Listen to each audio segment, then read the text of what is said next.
पिछले क्लास में मैंने पुनर्जागरण के बारे में बताया था कि पुनर्जागरण क्या है और कैसे पुनर्जागरण संभव हो पाया, क्योंकि पुनर्जागरण एक बौद्धिक आंदोलन था, आइडियोलॉजिकल मूवमेंट था। तो मैंने बैकग्राउंड भी बताया था, बहुत सारे कॉजेस थे जो रिस्पॉन्सिबल थे पुनर्जागरण के लिए यूरोप में। तो वो मेरी पिछली कक्षा थी, पिछला क्लास था।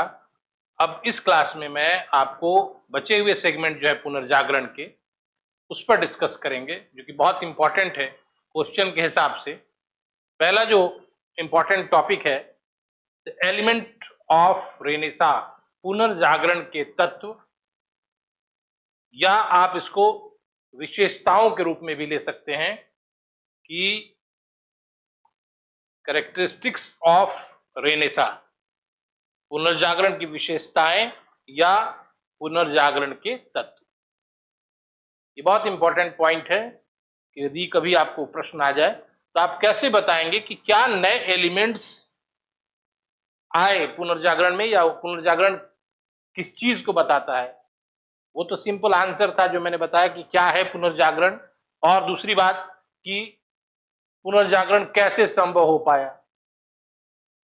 what were the forces behind the Renaissance, कौन सी शक्तियां थी पुनर्जागरण के पहले, बल्कि हम अनदर वर्ड शक्तियां कहना सही नहीं है।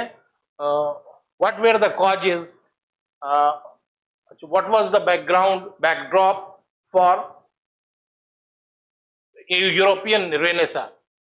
अब हम डिस्कस करेंगे element of Renaissance and what were the consequences of renaissance, पुनर्जागरण के क्या प्रभाव हुए। ये दो सेगमेंट, दो टॉपिक पे इस क्लास में हम डिस्कस करेंगे। पहला, पुनर्जागरण के तत्व या विशेषताएं, और दूसरी बात कि पुनर्जागरण ने किस प्रकार प्रभाव डाला, किन किन क्षेत्रों में प्रभाव डाला। ठीक है, इसको क्रम वाइज डिस्कस करेंगे, सीक्वेंस वाइज। पहले आते हैं एलिमेंट ऑफ रेनेसा, पुनर्जागरण के तत्व। कोई भी क्वेश्चन हो, इसको पहले पॉइंट फॉर्म में बांट देने से डिस्कशन बहुत इजी हो जाता है और फिर दिमाग में कैचअप भी बहुत आसानी से होता है। और कहानी जैसा किसी चीज को पढ़ाने से क्या होता है कि स्कैटर्ड, बिखर जाता है वो विचार। इसलिए कभी भी पढ़िए तो आप उसको टुकड़ों में बांट के पढ़िए और क्लियर आंसर लिखिए। होता क्या है कि कहानी जैसा, अगर नरेटिव ऐसा जैसा बताया जाए तो वो क्या होता है कि बिखर जाता है और आंसर कॉम्पैक्ट आंसर नहीं रह जाता। ये बार बार मैं कहता हूं। तो अब आते हैं, पहले डिस्कस करते हैं what were the elements of Renaissance.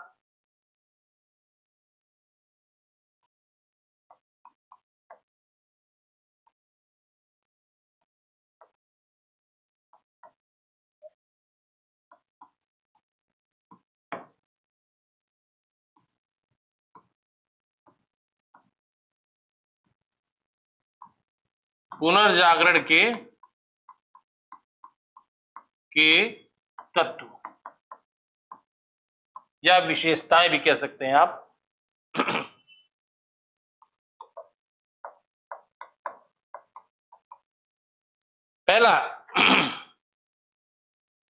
पहला जो मैं लिख के बता रहा हूं आपको,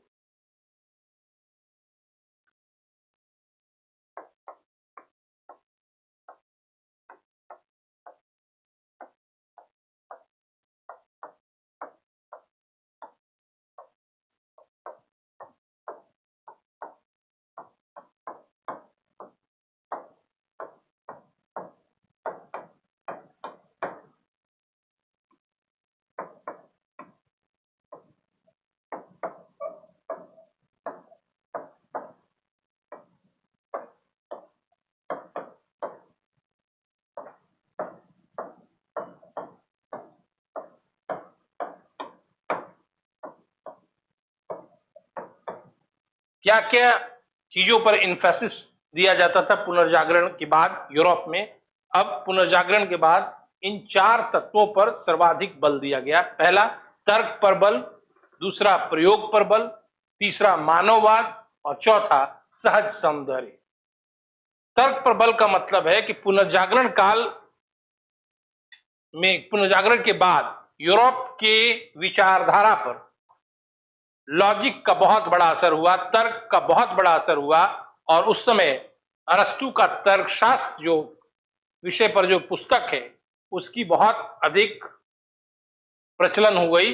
और यूरोपीय यूनिवर्सिटीज में जैसे कैम्ब्रिज, ऑक्सफोर्ड, बोलोग्ना, ठीक है ना, ऐसे यूनिवर्सिटी में तर्कशास्त्र के अध्ययन पर सर्वाधिक बल दिया जाने लगा और किसी भी स्थापित सत्य को बगैर लॉजिक के एक्सेप्टेंस नहीं किया जाने लगा। पुनर्जागरण के बाद यूरोपीय चिंतनधारा तर्क पर सर्वाधिक केंद्रित हो गई। किसी तरह की बात को, किसी भी सत्य को बगैर तार्किक आधार पर तौले हुए उसको एक्सेप्टेंस नहीं किया जाता था, स्वीकार नहीं किया जाता था। यानी पुनर्जागरण के बाद सर्वाधिक बल तार्किक आधार पर, लॉजिक पर टिक गया। और पहले जो मध्य युग में लोग बिना तर्क के और चर्च द्वारा आरोपित धार्मिक आडंबरों के कारण किसी भी तथ्य को एक्सेप्ट कर लेते थे, वो चीज इस काल के बाद, पुनर्जागरण के बाद यूरोप से सर्वथा हट गया और लोग किसी भी चीज को बगैर तर्क पर कसे नहीं स्वीकार करते थे। इसलिए तार्किक आधार लोगों की विचारधारा में तर्क का अत्यंत महत्वपूर्ण स्थान हो गया। बगैर तर्क के कोई चीज को, किसी भी तथ्य को नहीं स्वीकारा जाता था। यह बहुत बड़ा मेजर योगदान था यूरोपीय चिंतनधारा पर, क्योंकि मध्य युग में लोग कूप मंडूक होकर जो भी चर्च, पादरी कहते थे उसको स्वीकार कर लेते थे बगैर उसको तार्किक आधार पर तौले हुए। पहला, इसी बात को आप लिखेंगे पहले पॉइंट। दूसरा है प्रयोग पर बल। प्रयोग पर बल का मतलब है कि उस समय रोजर बेकन, जो इस सिद्धांत के प्रवर्तक माने जाएंगे, रोजर बेकन, जिनकी प्रमुख रचना है आपस मेयस। आपस मेयस का एक स्टेटमेंट है, कथन है, जिसमें रोजर बेकन ने कहा है कि हम ज्ञान दो प्रकार से प्राप्त करते हैं, एक वाद विवाद के द्वारा और दूसरा प्रयोग के द्वारा। वाद विवाद से कोई ज्ञान प्राप्त नहीं कर सकता, बल्कि यूं कहें कि रोजर बेकन का यह भी कहना था कि हम किसी प्रश्न का उत्तर या किसी तथ्य की व्याख्या दो प्रकार से करते हैं। पहले तो आपस में वाद विवाद करेंगे या फिर स्वयं उसका प्रयोग करेंगे। तो इनका कहना था कि वाद विवाद से उस प्रश्न का, उस समस्या का अंत हो जाता है, लेकिन प्रयोग द्वारा स्थापित बात से मानसिक शांति मिलती है, मेंटल पीस मिलता है। ठीक है, इसलिए पुनर्जागरण के बाद प्रयोगवादी विचार पूरे यूरोपीय समाज में समादृत हुए और स्थापित रूप लिए, क्योंकि बगैर प्रयोग के किसी भी बात को यूरोपीय जनमानस ने स्वीकारने से इनकार कर दिया। बिना प्रयोग के, बगैर प्रयोग किए हुए और उससे तथ्य प्राप्त किए हुए किसी भी बात को स्वीकारा नहीं गया। जबकि इससे पहले क्या होता था कि धार्मिक कुमंडुता के कारण, धार्मिक अंधविश्वास के कारण जो भी कोई बोलता था, धर्म का ठेकेदार, पादरी, चर्च, उसको लोग ऐसे ही स्वीकार कर लेते। इसलिए दो चीज जो है यूरोप को आधुनिक बनाने में सबसे बड़ा योगदान किए, पहला तर्क पर बल और दूसरा प्रयोग पर बल। और ऐसी आजादी मध्ययुगीन यूरोप में नहीं थी। जब इन दोनों पर बल प्राप्त किया गया, बल दिया गया, तो रैशनलिज्म का समाज में आगमन हुआ, युक्तिवाद का आगमन हुआ, समाज में एक धर्मनिरपेक्ष विचारधारा उभरी और समाज में बौद्धिक क्षितिज लोगों का विस्तृत हुआ। ठीक है, लोगों में मौलिक चिंतन जागृत हुई। लोग किसी भी तथ्य को ऐसे ही नहीं स्वीकार करते थे, बल्कि उसको तर्क और प्रयोग के तराजू पर तौल कर तब किसी बात को वो एक्सेप्ट करते थे। ये बहुत बड़ा विचार था और इससे लोगों का मानसिक क्षितिज जो था वो काफी विस्तृत हो गया। तीसरा मैंने लिखा है मानववाद। पुनर्जागरण के बाद यूरोपीय भूमि पर मानववाद ने एक नवीन जीवन दृष्टि प्रदान की। मानववाद क्या है? अभी तक पुनर्जागरण से पहले मनुष्य के विषय में किसी साहित्य में या किसी विचारधारा में जिक्र नहीं होता था और पूरा यूरोपीय समाज चर्च, पादरी, राजा, सामंत से आप्लावित था, उसके अतिरिक्त कुछ सोच नहीं रखता। पहले व्यक्ति मानववादी हैं जिन्होंने मानव को गरिमा प्रदान की, मनुष्य व्यक्तिवादी गरिमा को स्थापित किया इन्होंने, और मनुष्य के सुख दुख, उसके खुशी, उसके गम में रुचि ली, उसकी समस्याओं को समझा और एक सर्वतोमुखी विकसित मानव बनाने के लिए यह भी कहा कि प्राचीन यूनानी और लैटिन साहित्य का अध्ययन करे मनुष्य, तब वह एक सर्वतोमुखी व्यक्तित्व वाला मनुष्य बन सकता है। मानववाद क्या है? मानव की समस्याओं में रुचि लेना, मानव के खुशी में रुचि लेना, मानव के गम में रुचि लेना और उसका कारण पता लगाना और मनुष्य को सुखी जीवन यापन कैसे प्राप्त हो पाएगा इसके विषय में सलाह भी देना। तो इसमें पहल जो किए थे रॉटरडम के डच लेखक इरास्मस ने किया था, लेकिन बाद में बहुत सारे मानववादी यूरोपीय धरती पर आए और उन्होंने मानव को गरिमा प्रदान कर मानव को केंद्रीय स्थान दिया और यही मानववाद यूरोपीय समाज को आधुनिकता, उदारता और लोकतंत्र की तरफ उन्मुख किया। चौथा पॉइंट लिखा है मैंने सहज सौंदर्य। सहज सौंदर्य का मतलब होता है सौंदर्य का यथार्थ चित्रण। ये पुनर्जागरण के बाद ही संभव हो पाया और इसके पहले ऐसा नहीं था।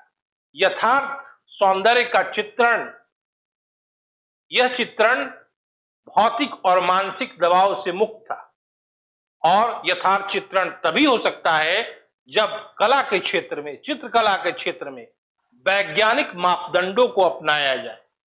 एनाटॉमी जैसे शरीर क्रिया विज्ञान है और अगर आप उसको उकेरते हैं वैज्ञानिक मापदंड पर तो वह सहज प्रतिमा लगेगी, वह सहज चित्रकला लगेगी और यही काम पुनर्जागरण के बाद हुआ। वहां पर सहज सौंदर्य को चित्रित किया चित्रकारों ने, कलाकारों ने, और एक मेजर ब्रेक था। इसके पहले ऐसा नहीं होता था क्योंकि इस काल के बहुत महान चित्रकारों की लिस्ट मिलती है जैसे कि Michelangelo, Leonardo da Vinci, Alberti, स्टैनिनी, ठीक है। ऐसे चित्रकारों ने सहज सौंदर्य का रूपांकन किया, चित्रण किया और लियोनार्डो दा विंची का एक स्टेटमेंट भी है कि एक अच्छे चित्रकार का दो मुख्य कार्य होता है, मनुष्य का चित्रण और उसके मन की भावनाओं का भी चित्रण। आप एग्जाम्पल में ऐसा देखे भी होंगे, सुने भी होंगे। उसने एक रहस्यमयी मुस्कान वाली लड़की का, मोनालिसा का चित्र बनाया लियोनार्डो दा विंची ने, लेकिन उस रहस्यमयी मुस्कान के कई मायने रखे जाते हैं। nobody knows about the laughter of that girl, ठीक है ना। तो ये जो चार मैंने लिखा है यही पुनर्जागरण के तत्व हैं और इन्हीं तत्वों को आपको लिखना है। ये विशेषताएं में भी आ सकते हैं और तत्व में भी आ सकते हैं। यही पुनर्जागरण के चार तत्व हैं। पहला है तर्क प्रबल, प्रयोग प्रबल, मानववाद और सहज सौंदर्य। मानववाद, तर्क प्रबल, प्रयोग प्रबल और सहज सौंदर्य। इस छोटे सेगमेंट के बाद हम डिस्कस करेंगे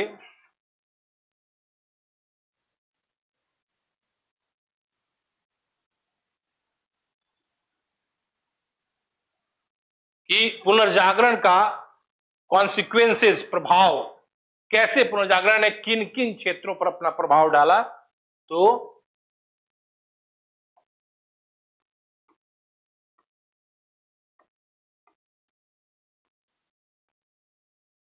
इसको भी आप कैटेगराइज कर सकते हैं, वर्गीकृत कर सकते हैं, किन किन क्षेत्रों में प्रभाव डाला पुनर्जागरण ने। पहला,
पहला मैंने लिखा है साहित्य के क्षेत्र में, दूसरा विज्ञान के क्षेत्र में, तीसरा कला के क्षेत्र में, चौथा भौगोलिक खोज और पांचवा शासन व्यवस्था के क्षेत्र में। ठीक है,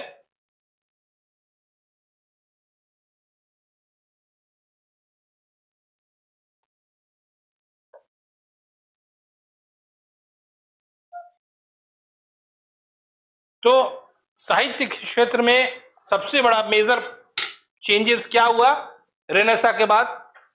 अभी तक का जो यूरोपीय साहित्य था वो यूनानी और लैटिन भाषा में रचा जाता था, और एक लंबा लंबा मतलब नहीं, एक ज्यादा संख्या थी व्यक्तियों की, यूरोपीय व्यक्तियों को, जो इस साहित्य से रूबरू नहीं हो सकता था, क्योंकि हर आदमी यूनानी और लैटिन का ज्ञाता नहीं था। पुनर्जागरण काल के दौरान इतालवी कवि दांते पहला ऐसा व्यक्ति है जिसने स्थानीय भाषा में रचनाओं को किया, स्थानीय भाषा में उसने साहित्य की रचना की, और पहली बार उसने खुलकर मध्ययुगीन राजनीतिक धार्मिक गठजोड़ और धार्मिक पाखंड तथा मनुष्य को बेवकूफ बनाने वाली, मूर्ख बनाने वाली धार्मिक बातों का खिल्ली उड़ाया, और स्थानीय भाषाओं में रचना से स्थानीय लोग को भी इस बात का ज्ञान हुआ। दूसरा परिवर्तन हुआ साहित्य के क्षेत्र में कि दांते को महाकवि कहा जाता है। दूसरा परिवर्तन हुआ साहित्य के क्षेत्र में कि साहित्य में नई विधाओं को भी स्थान दिया जाने लगा। ठीक है, साहित्य में तो जो चित्रण हो रहा था, तो साहित्य के क्षेत्र में अब कहानी, गद्य, रचना, जीवनियों को वैल्यू दिया जाने लगा। अब उसमें भी रचना की जाने लगी, क्योंकि रेफरेंस मिलता है, एग्जाम्पल मिलता है कि बुकासियो जो था उसने राफेल ने अपने जीवनियों, और बुकासियो ने गद्य कथाओं के माध्यम से साहित्य को और अधिक प्रचलित किया। और साहित्य के क्षेत्र में एक बहुत बड़ा मेजर ब्रेक हुआ कि आलोचनाओं का, 16वीं शताब्दी के बाद आलोचनाओं का दौर शुरू हुआ, और साहित्य में आलोचना को भी स्थान दिया जाने लगा। इससे क्या हुआ, साहित्य बहुत अधिक कॉम्पैक्ट हुआ, क्योंकि आलोचनाओं के दौर से साहित्य का जो क्षेत्र था वो डाइवर्स हुआ, मतलब विविधता मिली उसमें। सिर्फ एक लकीर पर साहित्य नहीं चला, बल्कि उसमें नई नई विधाओं को भी स्थान मिलने लगा, जो कि एक बहुत बड़ा चेंज था पुनर्जागरण काल का। दूसरी बात कि यूनानी और लैटिन भाषाओं का जो पाश था वो कमजोर हुआ, और स्थानीय भाषाओं में, स्पेनी भाषाओं में, पुर्तगाली भाषाओं में, अंग्रेजी भाषाओं में साहित्य की रचना होने लगी। इससे क्या हुआ कि साहित्य अब लोगों को आसानी से उपलब्ध होने लगा, और उस साहित्य पढ़ने से लोगों के मानसिक क्षितिज का विस्तार हुआ, ठीक है, और बौद्धिक चेतना तीव्र हुई। ये बहुत बड़ा चेंज था साहित्य के अंतर्गत। जैसे एग्जाम्पल में सिर्फ दांते और इटली की बात नहीं है, स्पेन और ब्रिटेन की भी साहित्यिक क्षेत्र में कुछ परिवर्तन हुए। जैसे जाफरे चौसर को अंग्रेजी काव्य का पिता कहा जाता है, तो उसने एक लंबी शैली वाली कविता शैली को जन्म दिया जिसको सोनेट कहा जाता है, ठीक है। यानी साहित्य के क्षेत्र में पुनर्जागरण के बाद काफी परिवर्तन देखा गया, और साहित्य जो था, सबसे बड़ा चेंज इसमें क्या हुआ साहित्य में कि अब धर्मनिरपेक्ष विषयों को साहित्य के अंतर्गत लिया जाने लगा। पहले क्या था पुनर्जागरण काल से पहले कि साहित्य का विषय क्या होता, धार्मिक, ईसाई धर्म, ठीक है, राजा सामंत भी नहीं होते थे, सिर्फ धार्मिक प्रभाव से युक्त साहित्य था। लेकिन पुनर्जागरण के बाद अब धर्मनिरपेक्ष विषयों को भी साहित्य में स्थान दिया जाने लगा। ये बहुत बड़ा चेंज था, और साहित्य एक धर्मनिरपेक्ष रूप में सहज सुलभ हो गया, क्योंकि अब स्थानीय भाषाओं में भी साहित्य रचा जाने लगा। दूसरा है विज्ञान। पुनर्जागरण काल का सर्वाधिक प्रभाव विज्ञान के क्षेत्र में माना जाता है, और यह भी कहा जाता है कि विज्ञान का सबसे बड़ा बाधक चर्च था, और चर्च के कारण विज्ञान विकसित नहीं हो पाया। लेकिन पुनर्जागरण के बाद विज्ञान के क्षेत्र में आशातीत प्रगति हुई, और विज्ञान के क्षेत्रों में लोगों ने प्रयोग और तर्क के आधार पर विज्ञान को नई ऊंचाइयों पर पहुंचाया। इसी काल में आप देखेंगे कॉपरनिकस, न्यूटन, केपलर, ठीक है, विलियम हार्वे, ठीक है ना, ऐसे ऐसे वैज्ञानिक हुए जिन्होंने नए नए आविष्कार किए, और जनमानस को उन आविष्कारों की जानकारी उपलब्ध हुई, क्योंकि विज्ञान धर्म से मुक्त था और धर्मनिरपेक्ष चिंतन विज्ञान का मुख्य विषय था, और इसी कारण विज्ञान लोगों को सहज रूप से उपलब्ध हुआ, ठीक है। ये जो विद्वानों का नाम मैंने लिया कोपरनिकस, न्यूटन, केपलर, इन्होंने नए नए आविष्कारों से लोगों के अंदर ज्ञान प्रदान किया, तार्किक दृष्टिकोण दिया, वैज्ञानिक दृष्टिकोण दिया, और लोगों को सोचने की दिशा बदल गई। एक नई धारा की तरफ लोग सोचने लगे। अभी तक मध्य युग में लोगों का दिमाग जकड़ा हुआ था, कूपमंडूक था, धार्मिक प्रभाव से वो आप्लावित थे, लेकिन अब विज्ञान के द्वारा लोगों को एक नई राह दी गई, नई सीख दी गई। तीसरा प्रभाव मैंने लिखा है कला के क्षेत्र। पहले था पुनर्जागरण से पहले कला जो थी धार्मिक प्रभाव से युक्त थी, क्योंकि धर्म ही कला विषय का निर्धारण करते थे। धर्म से कला मुक्त नहीं था। लेकिन पुनर्जागरण के बाद कला में धर्म निरपेक्ष विषयों को चित्रित किया जाने लगा।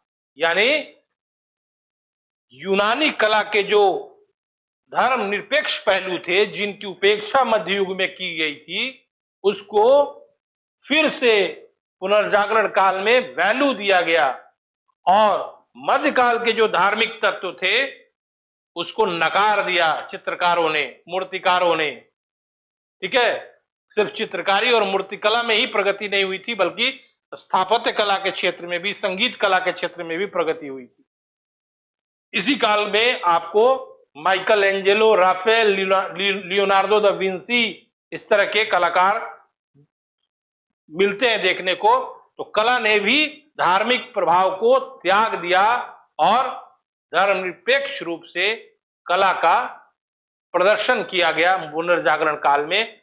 और जो दैनिक गतिविधि थी, मानव की गतिविधि थी, जो इस पर मानववादी रुख भी था कला पर, तो मानव की दैनिक गतिविधि का भी चित्रण किया गया। न कि चर्च, पादरी, राजा सामंत, ये नहीं, बल्कि धर्मनिरपेक्ष विषयों का चित्रण कला में किया गया। ये बहुत बड़ा प्रभाव था। बाद में कला का और विकसित रूप दिखाई पड़ा है यूरोपीय जमीन पे, यूरोपीय भूमि पर। चौथा है भौगोलिक खोज, भौगोलिक खोज का प्रेरणा, भौगोलिक खोजों की प्रेरणा स्पेन और पुर्तगाल जैसे यूरोपीय राष्ट्रों से प्राप्त हुई, क्योंकि पुनर्जागरण काल ने लोगों के मानसिक क्षितिज को विस्तृत किया, तो लोग नए क्षेत्रों की ओर आकृष्ट हुए, क्योंकि उसका आर्थिक पक्ष भी था। लोगों को ऐसा लगा था कि नए क्षेत्रों से हम व्यापार वाणिज्य कर सकते हैं, आर्थिक लाभ प्राप्त कर सकते हैं, जिसमें स्पेन और पुर्तगाल जैसे राष्ट्रों ने इनिशिएटिव लाया था, पहल की थी और प्रोत्साहन दिया था, संरक्षण दिया था। कल मैंने क्लास में बताया था, पुर्तगाल का एक शासक था हेनरी, जो जिसको हेनरी द नेविगेटर कहा जाता है, उसका बहुत बड़ा योगदान है नए नए स्थानों, नए नए भौगोलिक स्थानों की खोज में। यही वो पीरियड है इसके बाद जब बार्थोलोम्यू डियास ने उत्तमाशा अंतरीप की खोज की। 1498 में वास्को डिगामा ने भारत पहुंचा, मतलब खोज की, और 1500 में केवाल ने ब्राजील की खोज की। ठीक है, फिर फिलीपींस के एक नागरिक बालबोया ने प्रशांत महासागर की खोज की। यानी यही वह दौर है जब नए भौगोलिक खोजों की प्रक्रिया प्रारंभ हुई और यूरोपीय लोगों को नए नए स्थानों के बारे में पता चला। लेकिन फ्यूचर में, कालांतर में इसका एक निगेटिव इंपैक्ट भी पड़ा, एक नकारात्मक प्रभाव भी पड़ा। वह प्रभाव था कि इसी से एक प्रक्रिया शुरू हुई, वैश्विक प्रक्रिया, जिसको हम कहते हैं कोलोनियलिज्म और इंपीरियलिज्म, यानी उपनिवेशवाद और साम्राज्यवाद। ये जो नए भौगोलिक खोज प्रारंभ हुए, तो धीरे धीरे कालांतर में, मतलब फ्यूचर में, राष्ट्रों के बीच एक प्रतिस्पर्धा, एक कॉन्फ्लिक्ट, एक संघर्ष पैदा हुआ नए नए क्षेत्रों पर अधिक से अधिक कब्जा करने, और इससे वैश्विक स्थिति, ग्लोबल सिचुएशन टेंशन से भरा हुआ हो गया, मतलब तनावपूर्ण हो गई। आगे चलकर आप देखेंगे Portugal, Spain, Holland, Britain, France, Germany, Italy, सारे राष्ट्रों में एक दौड़ लग गई कि हम अधिक से अधिक क्षेत्र हथिया लें।